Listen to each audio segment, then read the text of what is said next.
tahu apa sih itu dream job gitu ya. Dream job adalah pekerjaan yang menjadi impian seseorang. Sebuah pekerjaan impian ya menurut adalah pekerjaan yang bermanfaat sekaligus membantu menjadikan dunia tempat yang lebih baik gitu ya.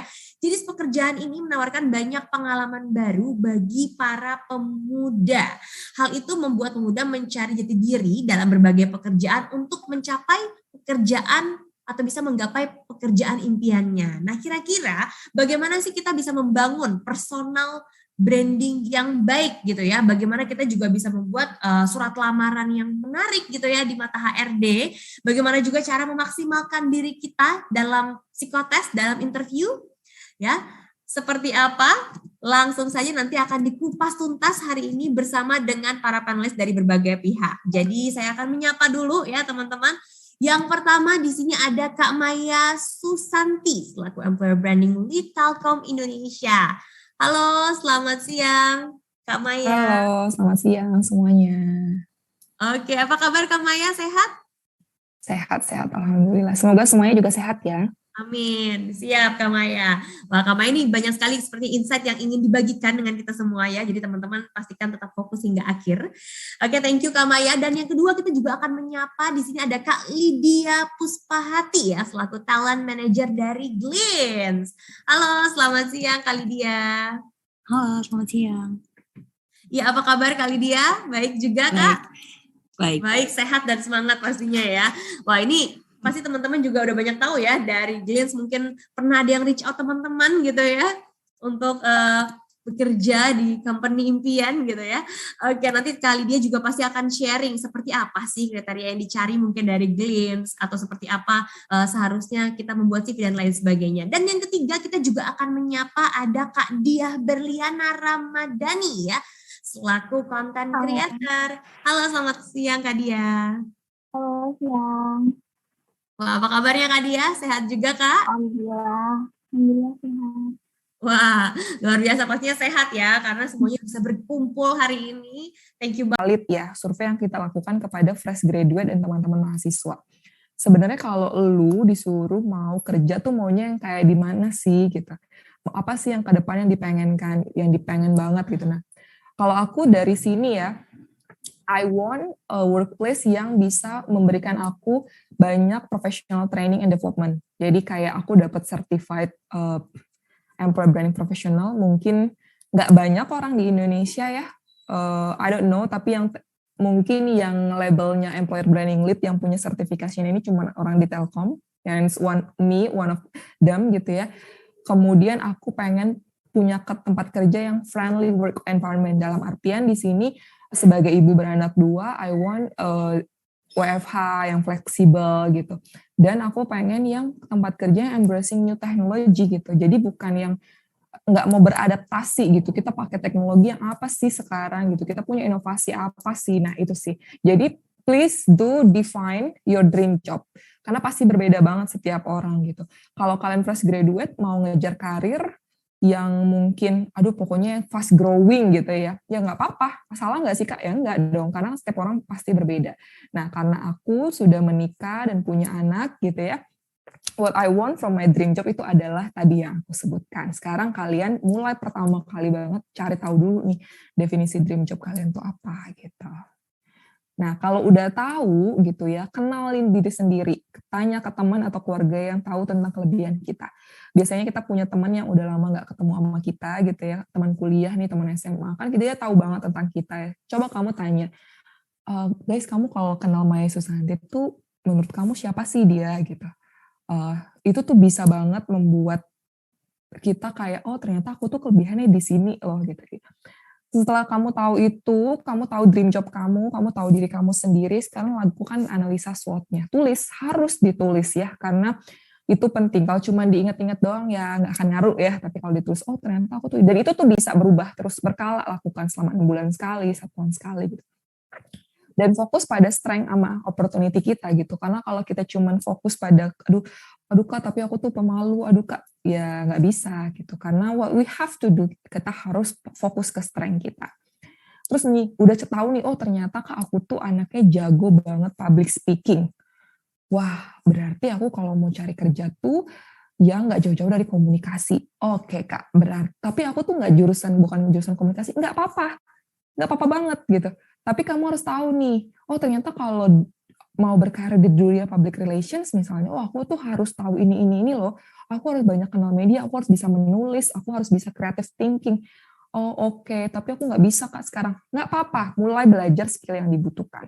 Mulai ikut les-les, ikut webinar, apalagi sekarang ya masa pandemi semuanya for free, tinggal kitanya mau apa enggak, modal pulsa atau data pakainya Telkomsel ya.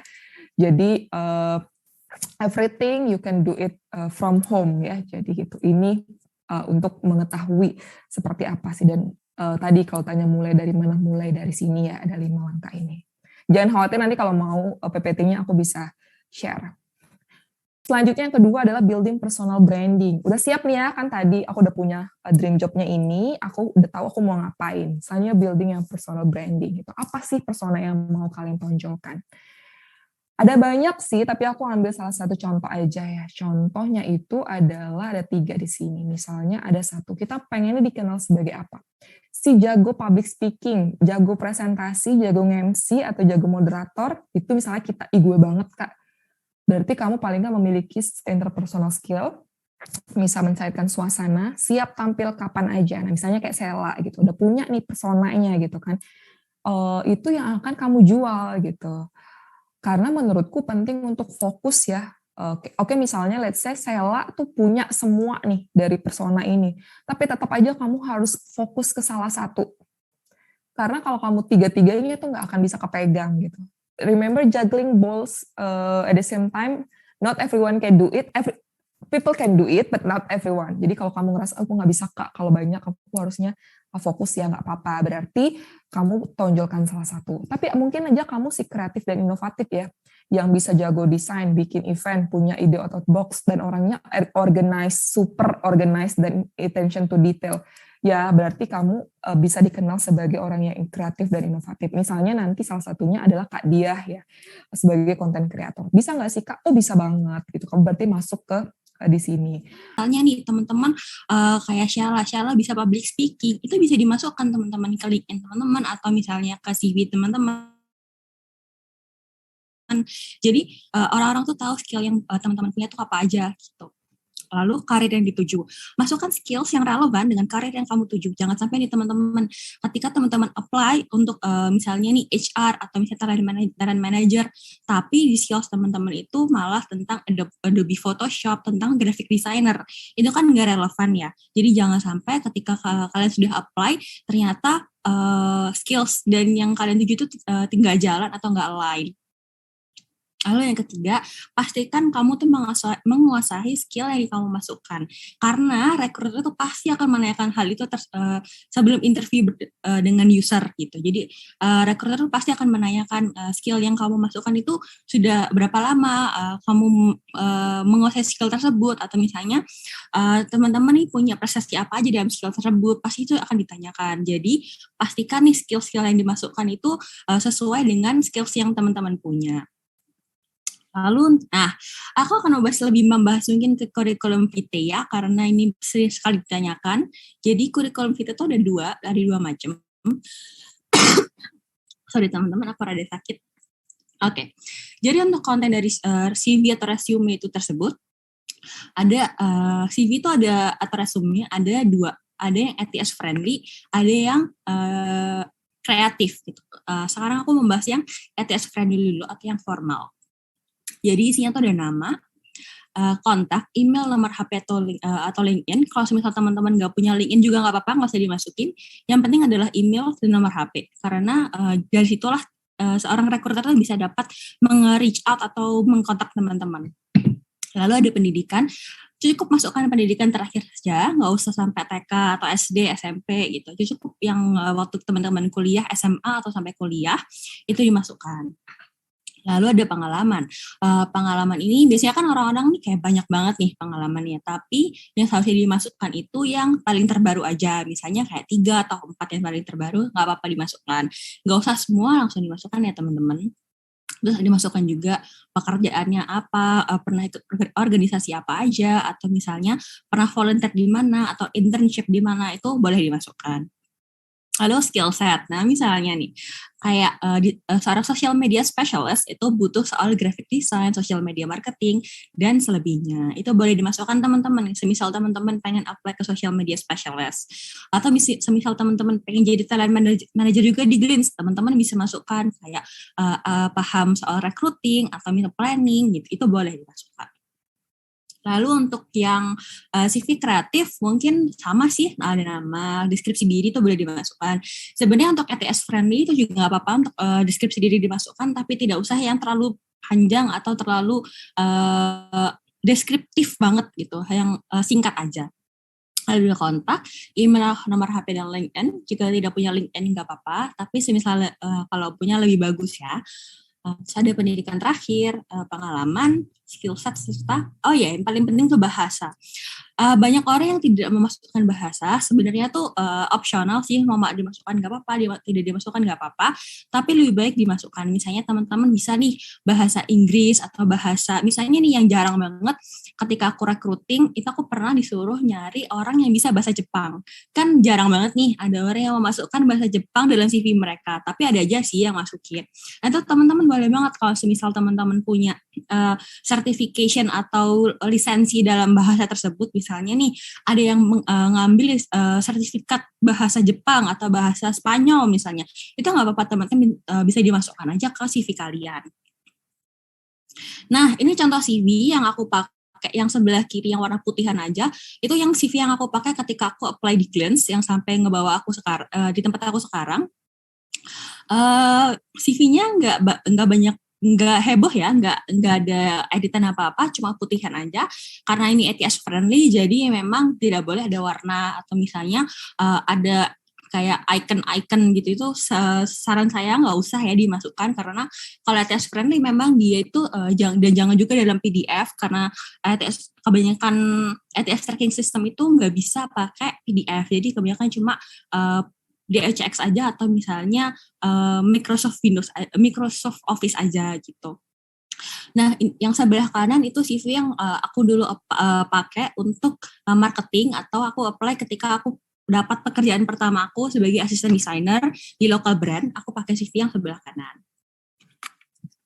Oke. Jadi kalau misal teman-teman mau kayak, Kak, aku boleh ngasih tanya CV sama kali dia, boleh banget langsung hit up LinkedIn aku aja. Nah, ini juga CV yang kurang baik. Dulu tuh waktu aku pertama kali bikin CV, aku pakai yang kayak gini. Dan itu tuh sebenarnya kurang baik. Kenapa? Karena setiap experience itu tidak dijelaskan ya teman-teman. Jadi penting banget kalau teman-teman lihat yang CV aku sebelumnya, semua experience aku tuh aku jelasin, kayak aku pernah ngapain aja, apa aja sih achievement aku selama aku ada di company tersebut, atau aku selama ada di organisasi tersebut, achievement aku pernah apa aja nih gitu. Yang ini kan nggak dijelaskan ya teman-teman, jadi kayak recruiternya nggak tahu akhirnya kayak kalian pernah ngapain aja, atau achievement apa sih yang kalian dapat selama kalian itu ada melakukan hal tersebut gitu. Atau CV yang sampai bertele-tele gitu. Aku pernah dapet CV yang sampai 20 halaman, 10 halaman lebih, itu menurut aku terlalu takes time buat recruiternya gitu. Jadi kebanyakan recruiter akan langsung personal branding itu tersendiri. Yang pertama, kita harus menjadi diri kita sendiri. Karena saat kita membangun personal branding, tapi kita mengada-ngada atau tidak menjadi diri kita sendiri, nanti jatuhnya jadi pencitraan. Jadi kita harus menjadi diri kita sendiri, kita harus tahu keunikan apa yang ada pada diri kita, dan kita harus memaksimalkan versi terbaik dari diri kita. Kita harus menggali potensi apa sih yang kita miliki yang berbeda dari orang lain, dan di sini kita bisa fokus kepada skill yang kita miliki. Kita juga harus menunjukkan kepada orang lain, ini loh personal branding yang ingin saya tunjukkan. Bisa dimisalkan saat kita menjual barang, tapi kita tidak mengatakan kepada orang-orang, ini loh saya jualan. Kalau kita tidak menunjukkan, pasti orang lain tidak tahu, dan kemungkinan untuk barang itu terjual juga akan sedikit.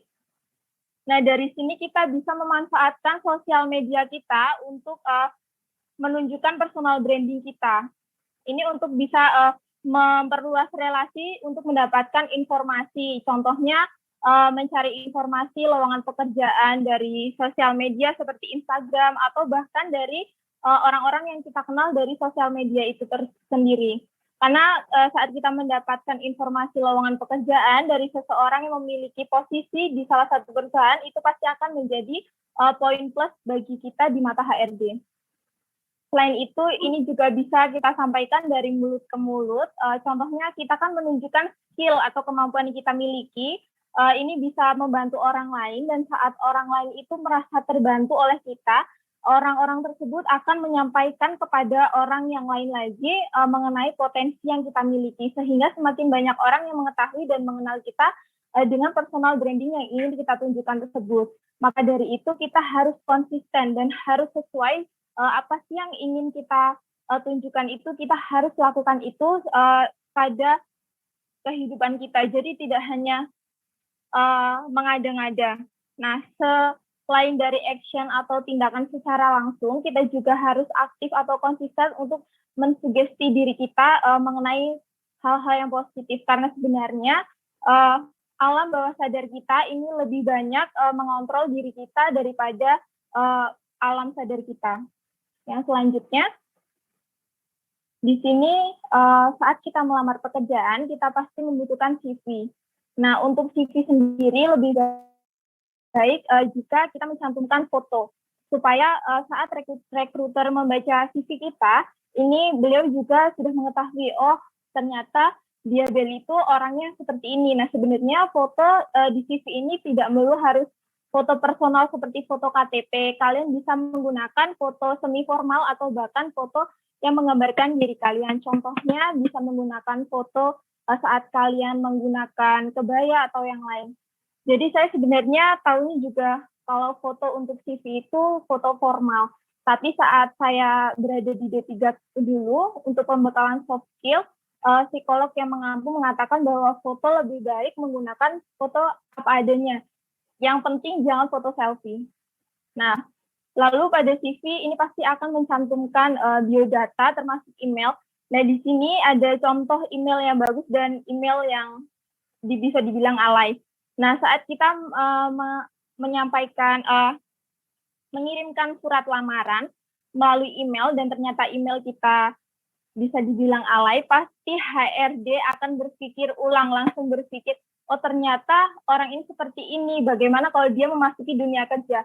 Terkadang mereka nggak sempat untuk membuka lamaran yang kita buka, karena dari email saja sudah bisa menilai orang tersebut seperti itu. Setelah itu di CV kita juga bisa menceritakan sedikit mengenai bagaimana profil kalian atau ketertarikan kalian di dunia apa. Lalu kemampuan, di sini kalian bisa menuliskan contohnya seperti Microsoft Word, Microsoft PowerPoint, atau Excel yang kalian kuasai. Yang selanjutnya,